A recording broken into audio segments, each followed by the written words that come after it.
चलिए आज एक नए टॉपिक के साथ शुरुआत करते हैं। और आज का टॉपिक है आपका, देखिए, केमिस्ट्री। और इसमें जो है काफ़ी इम्पोर्टेंट्स पॉइंट को हम लोग देखेंगे, अध्ययन करेंगे। ठीक है, तो चलिए स्टार्ट कर रहे हैं। यहाँ पर देखिए दिया गया है, रिमेंबर पॉइंट केमिस्ट्री है। कहता है कैंसर के उपचार के लिए, यहाँ पर आप देख सकते हैं, कैंसर के उपचार के लिए सिप्लास्टिन तथा टैक्सोल औषधियों का उपयोग किया जाता है। टैक्सोल नामक वृक्ष है, उसका जो है ना छाल का उपयोग किया जाता है। टैक्सोल का जो छाल होता है, छाल, उसका उपयोग किया जाता है, जिसको हम लोग चोलखा कहते हैं, चोलखा भी कहते हैं टैक्सोल को। ठीक है, उसके बाद है एड्स के उपचार के लिए एजिडो थायमिडिन AZI औषधियों का उपयोग किया जाता है। वैसे तो आपको बता दें कि एड्स का पूरा अभी तक इलाज नहीं हुआ है, सिर्फ रोकथाम होता है। इससे बचने का उपाय है कि आप असुरक्षित यौन संबंध नहीं बनाएं, दूषित सुई सिरिंज का प्रयोग ना करें। ठीक ना, यही है मुख्य रूप से, लेकिन पूर्ण रूप से एड्स का इलाज नहीं है। उसमें क्या होता है, एड्स में जो आदमी का बॉडी होता है उसका वज़न घटने लगता है, बुखार ज़्यादा दिन तक रहता है, ये सभी चीज़ें उसमें सामान्यतः होता है।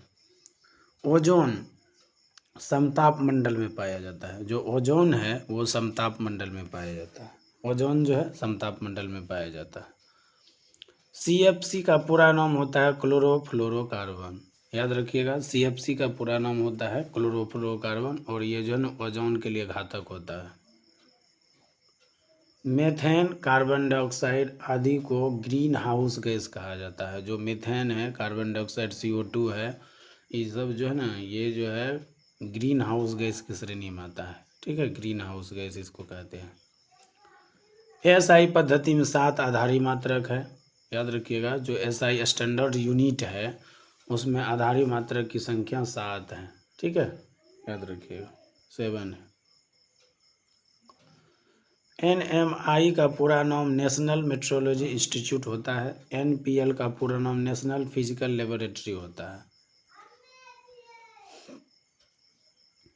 उसके बाद इलेक्ट्रॉन का खोज ब्रिटिश भौतिक वैज्ञानिक J.J. थॉमसन ने सन 1897 में किया था, और प्रोटॉन का खोज जो है जेम्स चैडविक ने सन 1932 में किया था।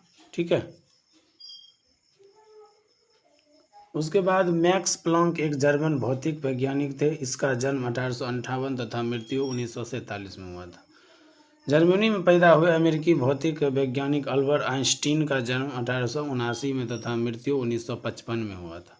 ठीक ना, ये सभी का जो है ऑब्जेक्टिव में डेट ऑफ बर्थ भी पूछ देता है, इसीलिए अब आपको इस सब के बारे में भी जानना जरूर है। और ये जो वीडियो है ये समझ लीजिए केमिस्ट्री का रामबाण है, केमिस्ट्री के लिए निचोड़ है एक तरह का, इसलिए आप लोग इसको बार बार देख करके रिवाइजिंग कर सकते हैं। ठीक है, अब देखिए हाइड्रोजन के 3 समस्थानिक होते हैं, प्रोटियम, ड्यूटेरियम तथा ट्राइटियम। डेनिश भौतिक वैज्ञानिक नील बोर का जन्म 1885 में हुआ था तथा मृत्यु 1963 में हुआ था, 62-63।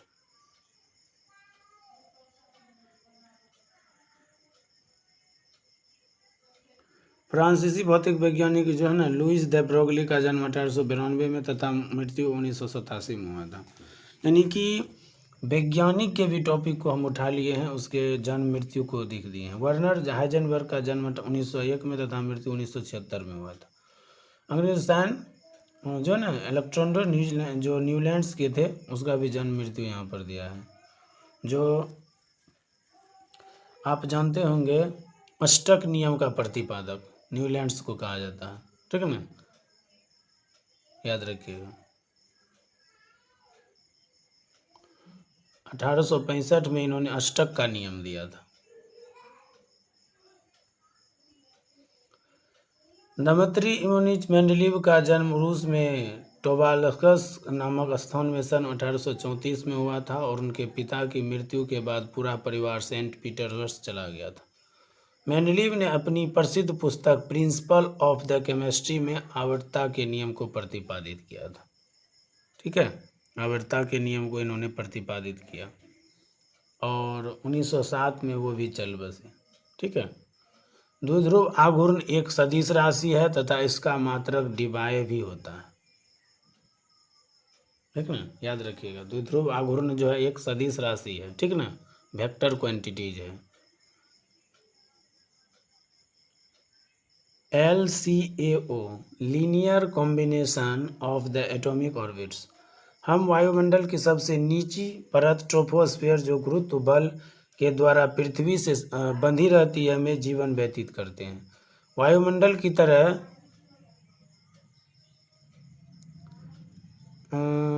यह पतली परत हमारी हानिकारक विकिरणों से रक्षा करती है और इसमें डाइऑक्सीजन, ड्राई नाइट्रोजन और कार्बन डाइऑक्साइड, जलवाष्प आदि उपस्थित होते हैं। रॉबर्ट बायल सन 1662 ईस्वी में गैस के नियम को दिया था। गैस का नियम जो है रॉबर्ट बायल ने दिया था, याद रखिएगा, गैस का नियम रॉबर्ट बायल ने दिया था। -273.15 डिग्री सेल्सियस पर किसी गैस का आयतन जो है शून्य हो जाता है।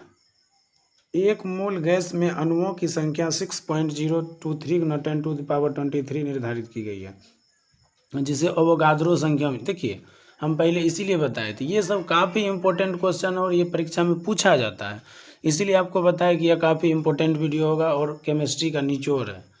एक बार बराबर होता है 10⁻5 पास्कल होता है। एक बार बराबर होता है 10⁻5 पास्कल, ठीक है, याद रखिएगा। उसके बाद है एक मोल आदर्श गैस का आयतन 22.7 लीटर मोल इनवर्स होता है। एक मोल आदर्श गैस का आयतन 22.7 लीटर मोल इनवर्स होता है। डाल्टन का आंशिक दाब का नियम, इस नियम को जॉन डाल्टन ने सन 1801 में प्रतिपादित किया था। जो जॉन डाल्टन थे उन्होंने एक नियम दिया था 1801 में, ठीक ना। कहता है यहाँ पर देखिए, संपूर्ण द्रव के मुक्त वाष्पीकरण की स्थिति को उबालना कहते हैं और एक वायुमंडल दाब पर क्वथनांक को सामान्य क्वथनांक कहते हैं। यदि दाब एक मान लेते हैं तो उसको एक क्वथनांक मानक माना जाता है, स्टैंडर्ड मान लिया जाता है, ठीक ना।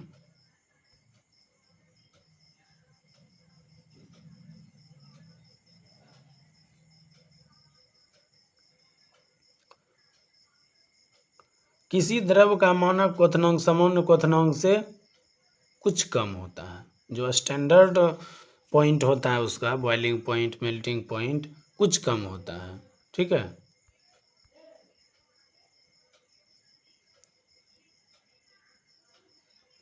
जल का सामान्य क्वथनांक 100 डिग्री सेल्सियस, जिसको हम 373 केल्विन लिखते हैं, जबकि मानक क्वथनांक जो होता है 99.6 डिग्री सेल्सियस, जो 372 यानी कि कुछ कम होता है।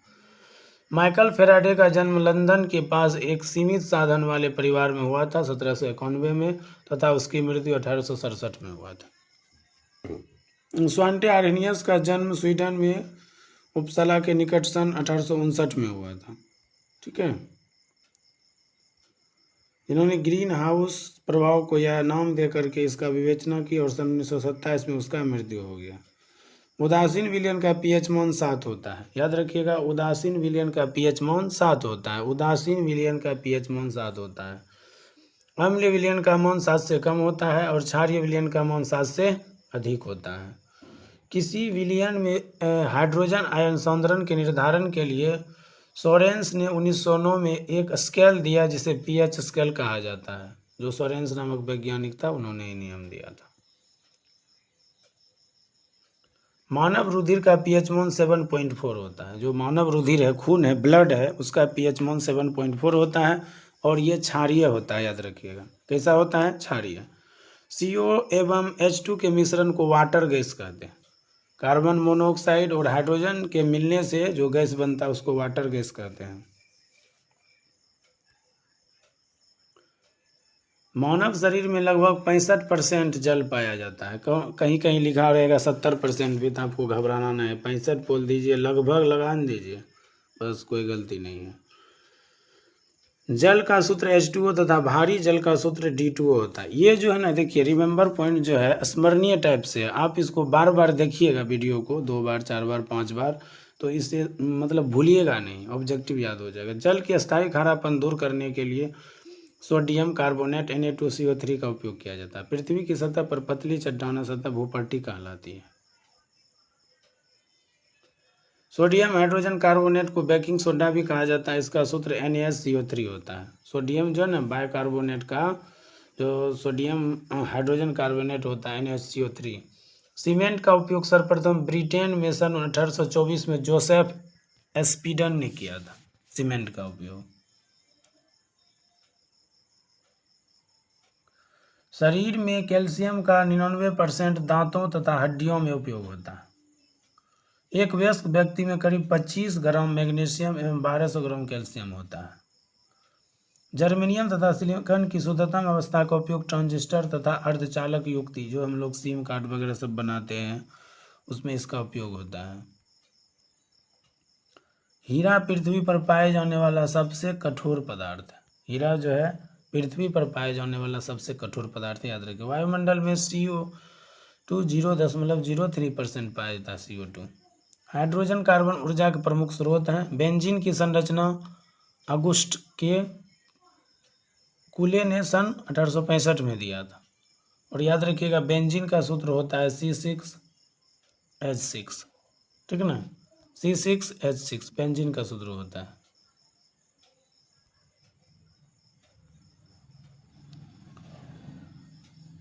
जर्मन रासायनिक फ्रेडरिक अगुस्ट ने केकुले का जन्म सन 7 सितंबर को जर्मनी के डामस्ट नामक नगर में हुआ था। केकुले ने बेंजीन की संरचना स्वप्न में देखे थे। बताइए, ये सब ऐसा वैज्ञानिक तो सपना में देख लेते थे, और आजकल के बच्चे सपनों में क्या देखते हैं, ठीक है ना। केकुले की मृत्यु में 13 जो है ना जुलाई 1896 में हो गया था। बेंजीन का सर्वप्रथम माइकल फेराडे ने सन 1825 में प्राप्त किया। DDT का पूरा नाम डाइक्लोरो डाइफेनाइल ट्राइक्लोरोइथेन होता है। वैसी श्रेणी जिसके सभी सदस्यों का एक सामान्य सूत्र, एक ही क्रियाशील मूलक, एक ही जैसा गुण, और जिसके किसी भी जो है ना सदस्य दो क्रमागत सदस्यों के अनुसूत्रों के बीच सदा CH2 का अंतर होता है, तो उसी को समजातीय श्रेणी कहते हैं, होमोलोगस सीरीज कहते हैं, ठीक है ना, याद रखिएगा। कार्बन के परमाणु आपस में संयोग करके श्रृंखला बनाने की प्रवृत्ति होती है, तो कार्बन के इसी विलक्षण गुण को कार्बन का श्रृंखलन गुण कहते हैं, ठीक है ना, याद रखिएगा। इसी गुण को क्या कहते हैं, कार्बन का श्रृंखलन गुण कहते हैं, ठीक है। उसके बाद है 1828 में जर्मन के प्रसिद्ध रसायन शास्त्री वोहलर ने यूरिया का खोज किया था। ऑब्जेक्टिव में काफ़ी इंपॉर्टेंट रहेगा आप लोगों के लिए कि यूरिया का खोज किसने किया था, वोहलर ने किया था, ठीक है, वोहलर ने किया था, याद रखिएगा। जीवन शक्ति के सिद्धांत का प्रतिपादन बर्जिलियस ने किया था 1815 में। और आपको बता दिए यूरिया का खोज किसने किया था, वोहलर ने किया था, ठीक है ना, वोहलर ने यूरिया का खोज किया था।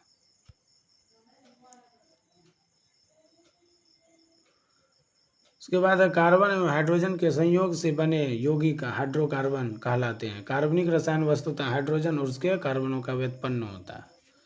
सल्फर डाइऑक्साइड एक विषैली गैस है, इसमें सांस लेने पर दम घुट जाता है। जो सल्फर डाइऑक्साइड है SO2 वो एक विषैली गैस है, याद रखिएगा। SO2 जब वायु में जलवाष्प से संयोग कर H2SO4 सल्फ्यूरिक अम्ल बनाता है तो वर्षा जल के साथ पृथ्वी पर आता है, तो इसी को अम्ल वर्षा कहते हैं। इसी को क्या कहते हैं, इसी को अम्ल वर्षा कहते हैं, एसिड रेन कहते हैं। क्लोरीन एक परमाणु 1,00,000 ओजोन परमाणुओं को नष्ट कर सकता है। जो क्लोरीन का एक परमाणु 1,00,000 ओजोन परमाणुओं को नष्ट करता है। वायुमंडल में ओजोन की परत क्षीण होती जा रही है, जिसमें से ओजोन की परत में मानो बड़ा छेद बन गया हो, जिसे ओजोन छिद्र कहा जाता है। बहुत ही स्पष्ट भाषा में लिखे हैं, अपनी भाषा में लिखे हैं, इसलिए यह बताएं ना आप लोगों के लिए काफ़ी हेल्पफुल वीडियो है, ठीक है ना, बस आप लोग देखिएगा ज़रूर। पराबैंगनी विकिरणों से मोतियाबिंद नामक आँखों की बीमारी आदि होने के भय बना रहता है, ठीक है ना। कुछ हरे पौधे गर्म वातावरण में ही पनपते हैं, उनके लिए शीशे की दीवारों से नियमित घर बनाया जाता है, जिसे हरित गृह या पौध घर कहते हैं। कुछ पौधा में होता है, सब में नहीं होता है, ठीक है ना।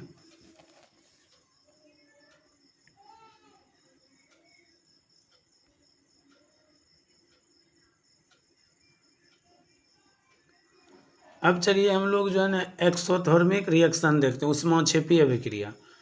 वैसी अभिक्रिया या वैसी रासायनिक प्रतिक्रिया जिसमें ऊष्मा उत्सर्जित होता है, यानी कि इमिशंस होते हैं, निकलता है, उसको ऊष्माक्षेपी कहते हैं। याद रखिए, उसको एक्सोथर्मिक रिएक्शन कहा जाता है।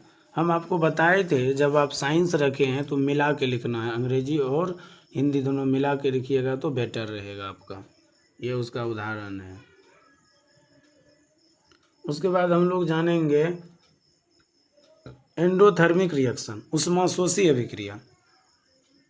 इसको कहते हैं ऊष्माशोषी अभिक्रिया, ठीक है, एंडोथर्मिक। वैसी रासायनिक प्रतिक्रिया जिसमें ऊष्मा का शोषण होता है, उसको एंडोथर्मिक रिएक्शन कहा जाता है, ठीक है। यहाँ पर इसका उदाहरण है। अब हम लोग यहाँ पर देखते हैं एंथोलेपी ऑफ फॉर्मेशन ऑफ हीट, ठीक ना। गठन की ऊष्मा 1 ग्राम मॉलिक्यूल या 1 मोल पदार्थ के अपने अवयवी तत्वों के संयोग बनने से जो फलस्वरूप शोषित ऊर्जा होता है या खपत ऊर्जा होता है, उसी को गठन ऊष्मा कहा जाता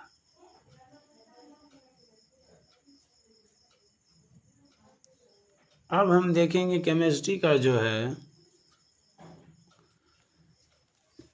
मैट्रिक्स मैचिंग प्रकार का प्रश्न देखते हैं, ये भी रहता है ताकि आप जान सकें। जैसे देखिए लिखा हुआ मैट्रिक मैचिंग प्रकार के प्रश्न, अल्फा बराबर बीटा बराबर गामा बराबर 90 डिग्री, ये सरल घनाकार होता है। ये जो होता है सरल घनाकार। ब्रेबेस जालक की संख्या 14 है। पिंड केंद्रित घनाकार इकाई सेल 2 है। और एन लेमडा 2 एम लेमडा बराबर 2d साइन थीटा बराबर ब्रैग समीकरण कहते हैं इसको कहते हैं ब्रैग का समीकरण। याद रखिएगा, इसको क्या कहते हैं? ब्रैग का समीकरण कहते हैं, ब्रैग का, ठीक है। बढ़ते हैं आगे। दूसरा में देखिए फ्रेंकल दोष ZNS है, इसका उदाहरण। स्टोटकी दोष NaCl है, इसका उदाहरण। धातु अल्पता दोष फेरस ऑक्साइड, इसका उदाहरण है। और धातु अधिकता दोष तो यानी पोटेशियम के वाष्प के कारण से होता है, ठीक ना। ये सब जो है ऑब्जेक्टिव के लिए काफ़ी इम्पोर्टेंट है, आप याद रख सकते हैं। तीसरा नंबर में देखिए सामान्य संख्या कितनी है? 12, फलक केंद्रित घनाकार, ठीक है। चतुष्फल के जो है तो A बराबर B नॉट C होता है। R बराबर √3/A/4 पिंड केंद्रित इकाई सेल इसको माना जाता है। फेरोचुंबकीय जो है क्रोमियम डाइऑक्साइड को फेरोचुंबकीय कहते हैं, क्रोमियम डाइऑक्साइड। उसके बाद है 4 नंबर में देखिए संतृप्त विलयन के ताप में वृद्धि और संतृप्त विलयन। मोललता मोल के जी इनवर्स। H2+HL अम्लीय विलयन। जल प्लस CH3COOH प्रायोगिक समान प्रासनरी दाब। ये सभी चीज़ें आप कर सकते हैं इसमें।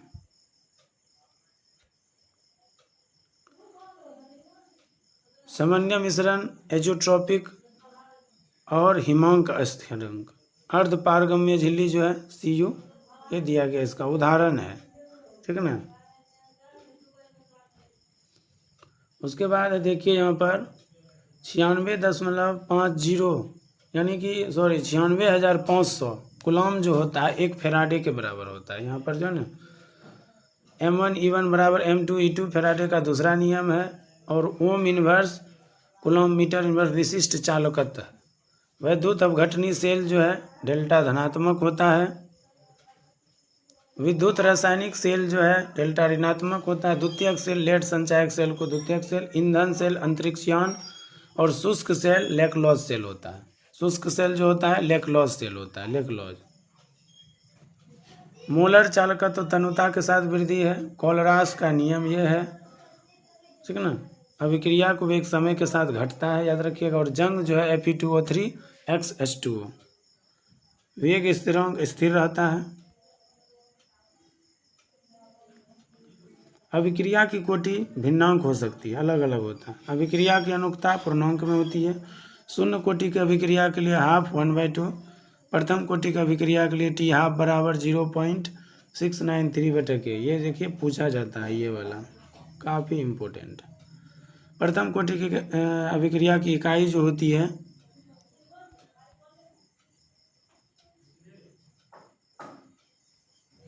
इन्वर्स वन दिया है। चीनी का प्रतिलोमन छद्म अभिक्रिया का उदाहरण है। टिंडल प्रभाव आकाश का नीला रंग, ठीक ना। उसके बाद देखिए ऋणात्मक सॉल जो है, दूध जो है एक पायस है, AgCl कोलाइडिकन धनाविष्ट होता है और जल का तेल में पायस मक्खन है, उदाहरण इसका। स्टार्च जो है गोल्ड संख्या 25 है, रक्षक कोलाइड जिलेटिन है और साबुन सोडियम ओलिएट है। बहुआण्विक स्तर भौतिक अधिशोषण है और रासायनिक अधिशोषण एक आणविक है। अधिकतम एंजाइम की क्रियाशीलता जो है pH 5 से 7 के बीच में होता है। हार्डी सुलजे का नियम जो है कोलाइड स्कंदन है, ठीक है ना, कोलाइड स्कंदन। और उच्च ऑक्सीकरण अवस्था जो है RU है, उच्च घनत्व OS है, रेडियो सक्रिय संक्रमण तंत्र TC है और निम्न घनत्व वाले तंत्र SC है। 18 जो है कैरेट AU अमलगम ZN होगा। द्विक्लवन फिटकरी पोटासिलम इसको कहते हैं, द्विक अम्ल को। सिंदूर को HGS लिखते हैं, सूत्र होता है इसका। फ्रीऑन रेफ्रिजरेशन, आइडोफॉर एंटीसेप्टिक, टेफ्लॉन बहुलक है और कार्ब धातु ये मिलान है चतुर्थफलिक। सिरका में एसिटिक है, लाल चिंटी में फॉर्मिक अम्ल है, फास्फोरस में FVZ अभिक्रिया के अनुसार है। साबुन उच्च वसाम्लों के सोडियम लवण होते हैं, इसी कारण से साबुन जो है आँख में लगता है। खून में उपस्थित शर्करा D ग्लूकोज होता है। जैव रासायनिक उत्प्रेरक एंजाइम होता है और D ग्लूकोसिकाई में बने बहुलक स्टार्च होते हैं। RNA में शर्करा पाया जाता है। इनवर्ट शर्करा ग्लूकोज तथा फ्रक्टोज दोनों रहता है। गाजर में विटामिन A पाया जाता है। रिकेट्स विटामिन D की कमी से होता है। अनापाचक जो है शर्करा सुक्रोज का काम है। पॉलीपेप्टिडाइड प्रोटीन का काम है। पॉलीएमाइड नाइलॉन इसका उदाहरण है। और पॉलीन्यूक्लियोसाइड जो है DNA, जिसको हम लोग डीऑक्सीराइबोन्यूक्लिक एसिड कहते हैं, ठीक है। उसके बाद है आपका पॉलीआइसोप्रीन, ये जो है ना